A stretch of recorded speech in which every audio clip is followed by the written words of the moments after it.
Dopo la prefettura, la questura e Palazzo Ducale, il nostro tour tra gli edifici pubblici veneziani per verificare se si è esposta o meno la bandiera della Regione Veneto prosegue nei comuni e a giudicare dalle immagini non è esposta nemmeno a Mira. Al dire il vero non ce n'è nessuna.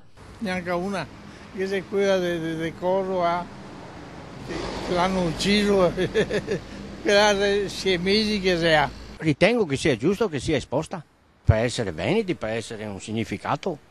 Un po' diversa qualche chilometro dopo la situazione nel comune di Dolo, dove la bandiera è presente. Nella sede del tribunale, poco distante, però non è esposta. Ecco cosa ne pensano gli abitanti della zona. La bandiera del Veneto è una bandiera comunque che rappresenta un'istituzione come la Regione Veneto e pertanto va difesa come è giusto che sia.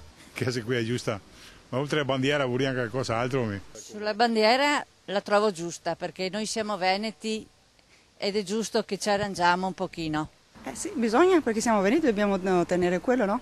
Continueremo a rendere noto all'opinione pubblica chi dimostra rispetto e chi no per questo simbolo del nostro popolo e del nostro territorio.